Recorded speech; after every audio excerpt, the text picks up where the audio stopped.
Olá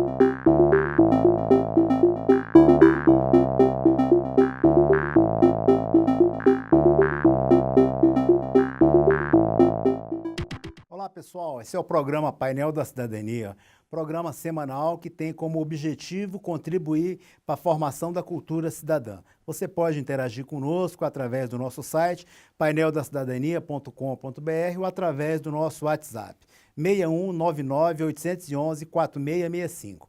Essa semana a gente vai estar aqui com Casa Grande.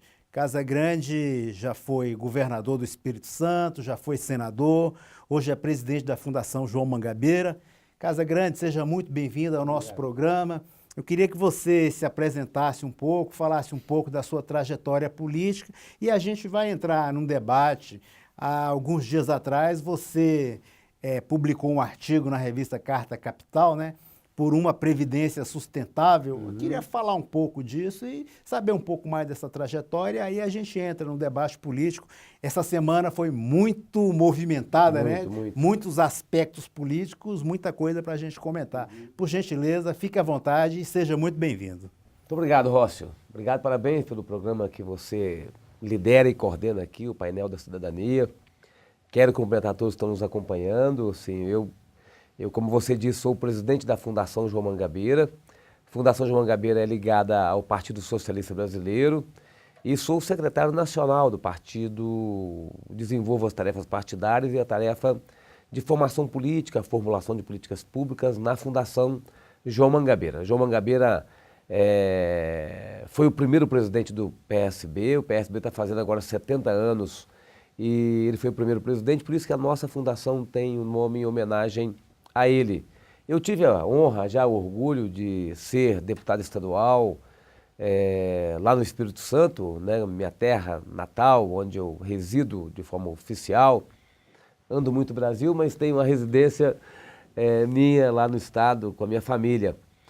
Mas fui deputado estadual, fui vice-governador, fui deputado federal, fui senador e fui governador. Então, passei por um bom número de funções públicas, né, representando o Estado do Espírito Santo, e hoje tenho muita alegria de estar percorrendo o Brasil, debatendo um projeto estratégico de desenvolvimento nacional, e dentro desse projeto estratégico, debatendo a conjuntura e debatendo propostas como essa da Previdência que você falou. Ótimo. Assim, porque a Previdência tem sofrido, o sistema de Previdência tem sido alvo de mudanças nos últimos anos, desde Fernando Henrique Cardoso, Lula, Dilma, muitas mudanças foram feitas, tá certo? E eu considero que o regime geral de Previdência, o INSS, já ajustou praticamente tudo, né? E a gente sempre vê que a reforma de Previdência sempre caminha em direção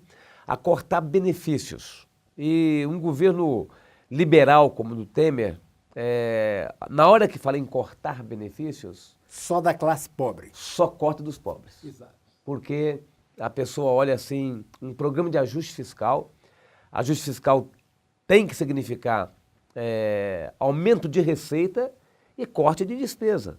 Como de fato não dá para aumentar a receita, o governo é um governo sem eficiência, sem quadros para trabalhar a máquina pública eficiente, é mais fácil cortar a despesa. E é mais fácil cortar a despesa de pobre. Não corta a despesa de rico, por exemplo. Nessa reforma da Previdência proposta à Câmara dos Deputados pelo presidente Michel Temer, não se mexeu em nada de isenção tributária. Inclusive, Casa Grande, eu conversava com o senador Paulo Paim aqui mesmo sobre a reforma da Previdência e um dos destaques que ele colocou, que ele fez um estudo juntamente com a Associação dos Auditores e que hoje, se a gente fosse levar ao pé da letra e cobrar das empresas que devem a Previdência, o superávit da Previdência seria muito maior do que o déficit apresentado pelo governo para tentar fazer essa reforma. Então, como você falou, corta dos pobres, corta o benefício dos pobres, porém deixa as empresas, os grandes empresários com débito e fazendo concessões. O governo precisa ser mais eficiente na cobrança dos débitos da Previdência, precisa acabar ou reduzir isenções, né, da contribuição previdenciária, e o governo tem que tomar algumas medidas que possa pensar o sistema de seguridade como um todo. Sim. Previdência, saúde e assistência social. Diversas contribuições foram criadas para alimentar o sistema de seguridade social. E esse sistema de seguridade social hoje, os recursos que são vinculados ao sistema de seguridade social, são recursos usados para pagamento dos juros da dívida do país. E a DRU, né, que é a retirada de 30% da receita dessas áreas, da área social, a DRU vai para uso de recursos do governo em áreas que não tem nada a ver com o social. Exato. Tá certo? Então, assim, nós precisamos de pensar de forma diferente a Previdência. É lógico que não tem país nenhum, Rócio, que possa abrir mão de reformas. Sem então, assim, dúvida. O nosso partido, a minha posição, não é uma posição de uma conservadora. Eu não quero pertencer a um partido conservador na área da esquerda. Eu quero ser um partido moderno, eficiente, responsável. Então, nós sabemos que, de vez em quando, um país, uma nação, tem que ajustar o seu sistema de previdência, porque, de fato, as pessoas passam a viver mais, as pessoas passam, dependendo da atividade econômica, passam a ganhar mais, passam a ter mais emprego. O problema do Brasil é que nós estamos há muito tempo com uma taxa de crescimento muito pequena, com desemprego muito elevado, e a Constituição de 88 definiu que os brasileiros protegeriam alguns dos seus segmentos mais vulneráveis. O brasileiro decidiu, na Constituição de 88, proteger, por exemplo, o trabalhador rural. Perfeito. Proteger, sim, tem que proteger. Ele não tem como contribuir para uma previdência no futuro. Então, proteger. Decidiu estabelecer um benefício de prestação continuada. Aquela família pobre que ganha menos de 1/4 de salário mínimo per capita, essa família vai ter uma ajuda do governo. Assim, é igual na nossa família. Exato. Muitas vezes na nossa família, a gente tem que juntar os irmãos, tá certo? Para poder ajudar alguém da família. Então, assim, o Brasil também tem que compreender que num sistema capitalista, você gera e produz muita gente excluída. E que esses excluídos, como nosso sistema é capitalista, infelizmente, que esses excluídos precisam de uma proteção, precisam de uma ajuda da mão do Estado. Casagrande, é o seguinte, estava vendo aqui no brief que você me passou, você também defende também o voto distrital misto. Eu defendo o voto do jeito que ele é hoje, proporcional. Proporcional? Proporcional. Eu não defendo voto, não defendo distritão como não, alguns o distritão querem, é horrível, né? Porque isso não permitir nenhuma renovação das nossas representações. E eu acho que o distrital, tá certo? E o distrital misto é menos pior do que o distrital. Distrital puro? Distrital puro é você dividir o seu estado, a sua unidade em distritos e ali fazer a disputa proporcional majoritária naquele distrito. Eu acho que o voto proporcional ele é muito mais adequado. E vamos pegar o exemplo do Espírito Santo. O Espírito Santo hoje tem 10 deputados federais, é isso mesmo? 10 deputados federais. Se, por exemplo, for aprovado o sistema de voto distrital misto, vai dividir, vai ficar 5 votos, 5 deputados proporcional para a legenda e 5 por distrito. Então vai ter uma confusão e vai faltar representatividade nesse momento. Eu acho que o problema do Brasil não é esse tipo de voto, tá certo? O problema do Brasil é a falta de um critério de financiamento de campanha adequado, tá certo? Você falou bem. Esse é o problema do Brasil. E o problema do Brasil nessa área, eu estou falando nessa área do sistema político eleitoral e partidário, é não ter se definido um critério de organização partidária. Então você tem 35 partidos hoje registrados, tem mais de 60 com pedido de registro.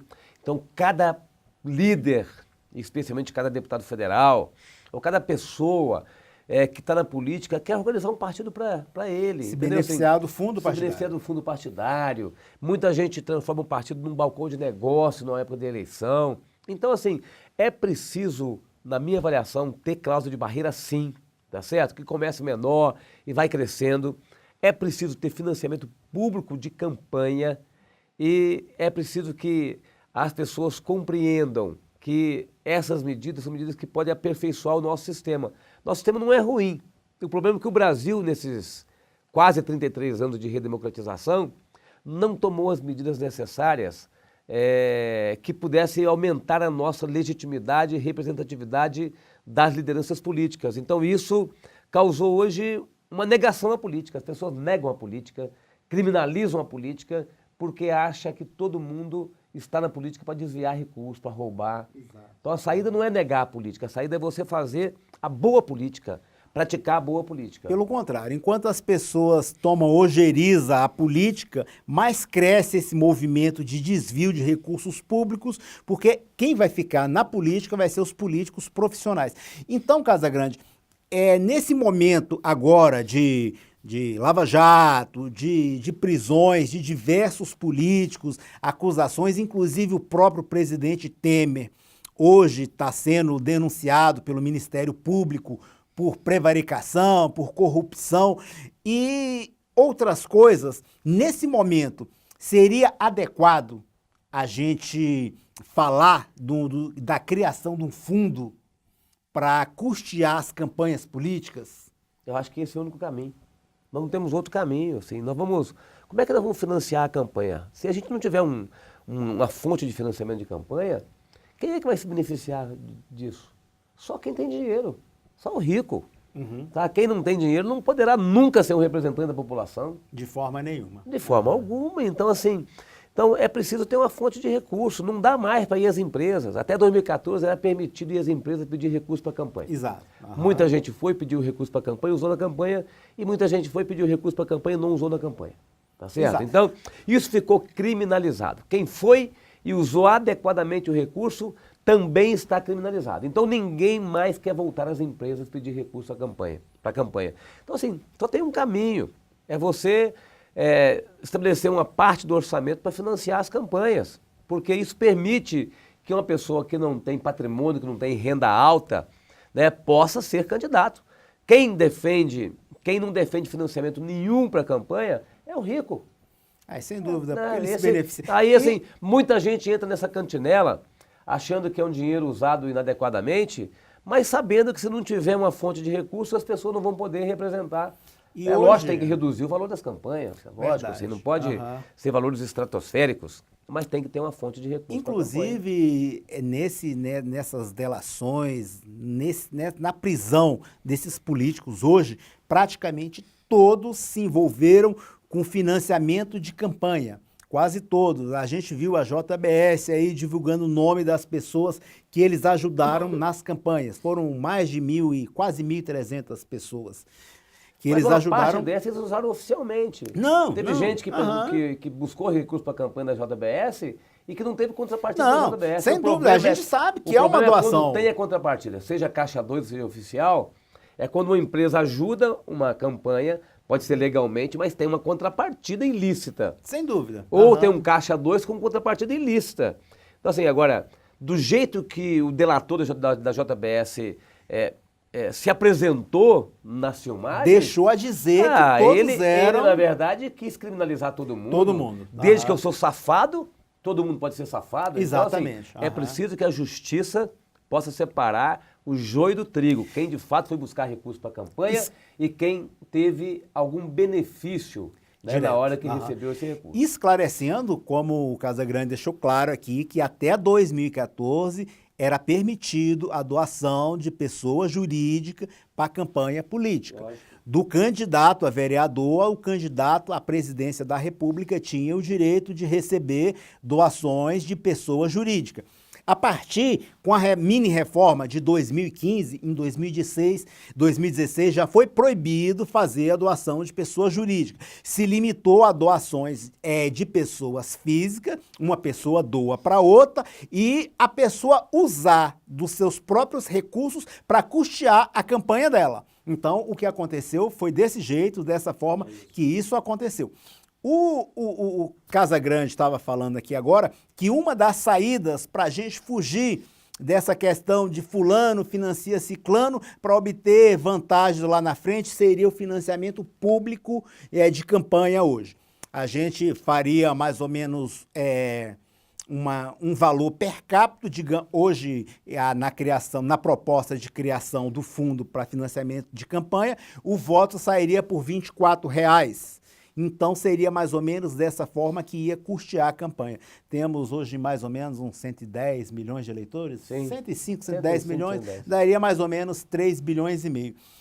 Casagrande, essa semana a gente teve, entre outras coisas, a aprovação da reforma trabalhista, tivemos o governo interferindo na Comissão de Constituição e Justiça para tentar mudar alguns parlamentares que não votaria com o governo, votaria a favor do relatório do ministro Sérgio Zweiter, e então o governo interferiu diretamente nisso daí. A gente viu até um delegado do Goiás, falando claramente para a imprensa que ele sofreu um tipo de pressão para estar com o governo. Como é que a gente pode ver isso, fazendo uma análise política, uma análise de conjuntura nesse momento em relação à CCJ?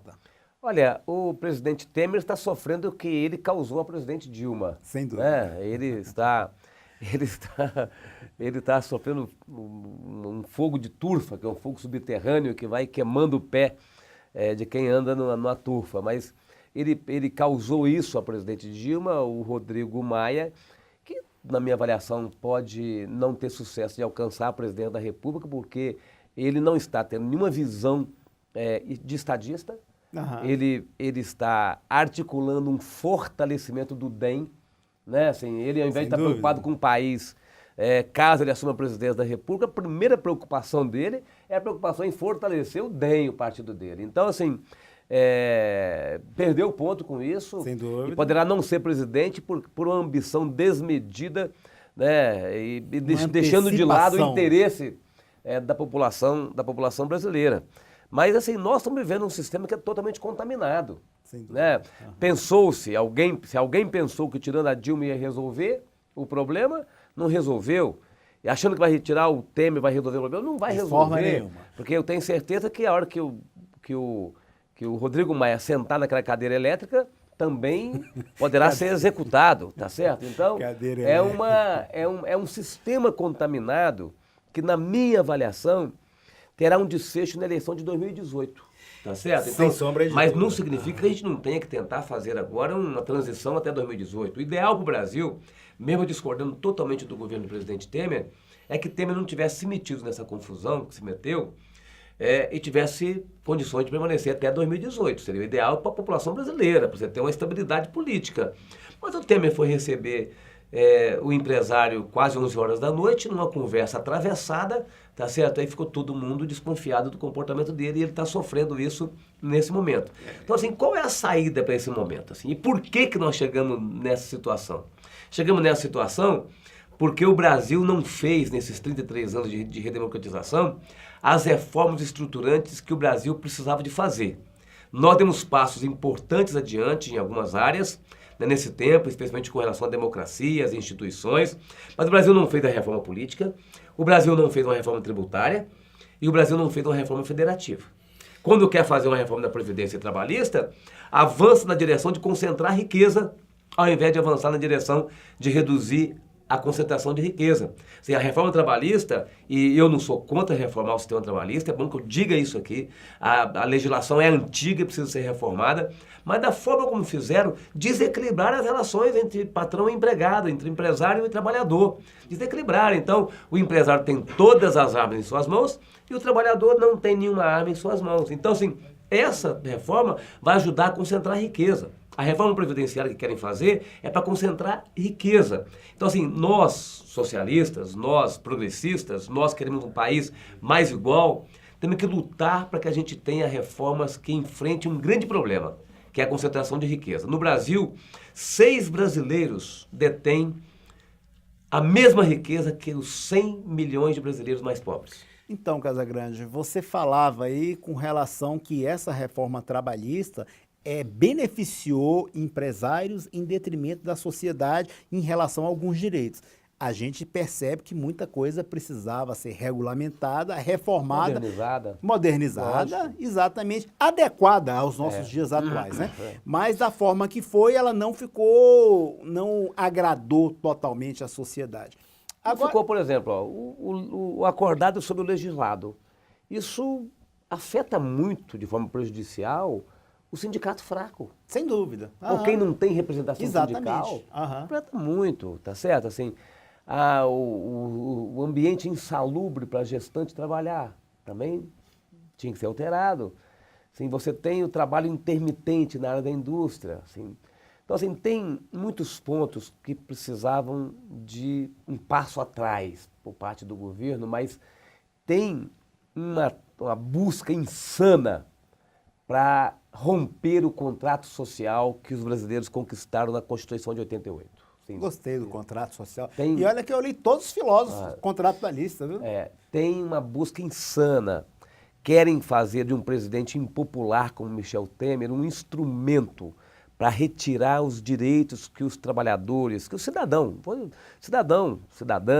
que todos conquistaram nesse tempo, né, a partir da Constituição de 88. Querem fazer isso e estão usando o Temer para isso. E quando viram que o Temer não tinha mais prestígio para fazer as reformas, estão querendo tirar o Temer para colocar alguém que tenha prestígio para fazer as reformas. Agora, as reformas não são reformas para atender a população brasileira mais pobre, não. As reformas são para atender a população brasileira, não é nem a população brasileira, um pequeno grupo de brasileiros do sistema financeiro. Verdade.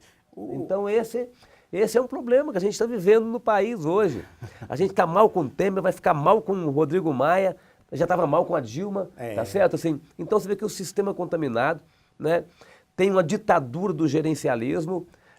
Hoje no mundo todo o que se prega, e aqui no Brasil, o economista que prega ao contrário, ele é crucificado, né, de que tem que cortar. Para que serve um órgão público, se não for para poder melhorar a vida das pessoas? Sem tá dúvida. certo? Com responsabilidade, lógico. Ninguém está pregando irresponsabilidade aqui. Casagrande, você falava agora há pouco que o Temer está sofrendo o que ele fez a Dilma sofrer. Em 2015, uma fala do presidente Temer, não com essas mesmas palavras, mas ele falava da seguinte forma: o Brasil precisa de uma pessoa que pode colocar o Brasil nos eixos, entrar na governabilidade. 2017, agora há pouco, Tasso Gereissati falava da seguinte forma: o Maia tem as condições de dar o que o Brasil precisa nesse momento, que é a governabilidade. Então a gente está vendo o passado se repetir. Agora, o Temer estava certo e o Tasso não. O Temer está certo na sua fala, de que o Brasil precisa de uma pessoa para colocar, não é ele o perfil dele naquele momento. Agora o Tasso já direcionou. O Tasso passou da linha, né? Cometeu a falta. Porque é a questão do PSDB achar que a gente vive num sistema parlamentarista. Tira o presidente na hora que quer, bota quem ele quer. O Rodrigo Maia não tem, infelizmente, pelas suas medidas, pelas suas reuniões, pela forma como ele está se comportando, ele está um dirigente partidário e não alguém que tenha expectativa de ser presidente do Brasil. Sem sombra de dúvida. Lembrando a você de casa que você pode participar do nosso programa, sugerindo temas, debatedores, interagir conosco através do nosso site, paineldacidadania.com.br, ou através do nosso WhatsApp, 6199-811-4665. A gente está aqui conversando com o Renato Casagrande. Agora, Casagrande, uma outra coisa que nos chamou a atenção nesse momento e que fez até com que ficasse ofuscado os outros acontecimentos, como reforma trabalhista, a permissão do GEDEL cumprir pena não, ficar preso em casa sob o uso de tornozeleira eletrônica, ainda não foi solto porque não tem tornozeleira aqui em Brasília. E lembrando também que um outro fato determinante dessa semana foi a condenação do presidente Lula, quando o Sérgio Moro o condenou, proferiu a sentença, o condenando a 9 anos e 6 meses. Hoje o presidente Lula fez uma exposição, estava muito tranquilo, me parece que foi dentro do diretório do PT, ele fez uma exposição tranquilo, dizendo que estava tranquilo em relação a isso. Me diga uma coisa, Casagrande, como é que a gente pode se sentir levando em consideração aquele ditado: fale mal, mas fale de mim. Nesse momento, o presidente Lula usa o benefício que a mídia está lhe dando, fazendo discursos políticos, e hoje ele falou que é candidato em 2018. Será que nesse tempo não vai haver uma condenação em segunda instância e as outras condenações e os outros processos do presidente Lula será condenado? Porque o sítio de Atibaia existe provas mais contundentes do que essa do triplex, que foi essa sentença Eu agora. acho porque que quando os políticos falham, né, e é bom a gente aqui analisar que as instituições políticas falharam na representação do povo brasileiro, sem dúvida, corre-se um risco de um Estado policialesco. Aham. Tá certo? Então, assim, falhou o Congresso na sua condução, falhou a Presidência da República na sua condução, aí tudo recai sobre a decisão do Poder Judiciário. Sem dúvida. Se não tivesse tido Aham. tanto desvio, o Poder Judiciário não tinha tanto ativismo. E o Ministério Público não tinha tanto ativismo. Então, assim, ele já tem um ativismo natural. Quando dão margem para que isso aconteça, ainda isso vai com muito mais vigor. E você tem hoje um Estado que tem um princípio punitivo muito forte, que isso é bom para que a gente possa punir quem de fato cometeu desvio, mas é ruim porque pode ter injustiça. Pode alcançar pessoas que são inocentes. Lembrando a você de casa que o Renato Casagrande falou aqui nesse momento é você que toma conta dessa situação.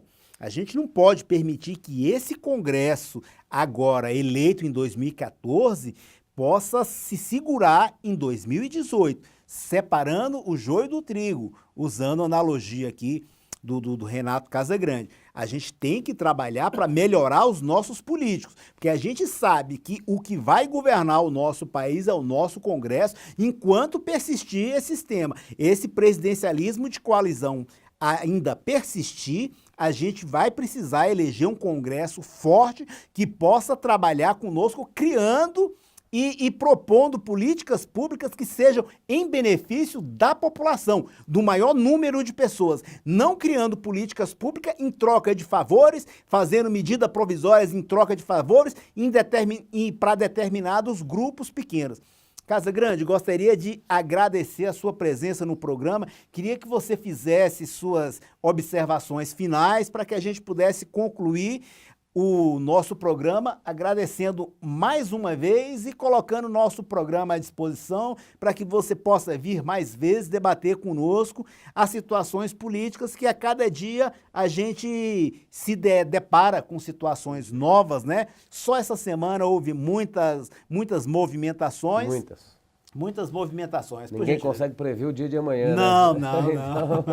Não pode acontecer nada amanhã, mas pode acontecer tudo. Né? Então, exatamente. Então é uma situação muito delicada assim, no país e isso leva a uma desesperança muito grande à população brasileira. Tá certo? Então, na hora que a gente tem a oportunidade de falar assim, com meio de comunicação, que chega a muitas pessoas, como chega aqui o painel da cidadania, é bom que a gente assim, busque pedir. Eu sei que esse pedido às vezes não alcança o coração nem a mente das pessoas, porque elas estão fechadas para qualquer conversa, qualquer debate, mas a gente tem que ter responsabilidade muito grande na hora de conversar, para que a gente não condene todos da mesma forma, para que a gente não criminalize todos da mesma forma, e ao mesmo tempo que a gente seja cada vez mais exigente, para que as nossas representações tenham capacidade de dar retorno. Se a população está mais intolerante, mais impaciente, o gestor, o líder, tem que ser mais paciente e mais tolerante. Se a população está mais exigente, o gestor, o líder, tem que ser mais competente. Então, que a gente busque com responsabilidade conduzir bem a nossa vida para cobrar cada vez mais de quem nos representa, né, também responsabilidade fiscal com dinheiro público e responsabilidade social. Muito obrigado, Rossi, pela oportunidade de estar aqui com vocês. Um grande abraço a você de casa. Lembrando que você pode assistir novamente esse programa e outros programas através do nosso site www.paineldacidadania.com.br e através do nosso WhatsApp você pode fazer o pedido 61 99 811 4665. Um forte abraço em cada um de vocês e até a próxima semana.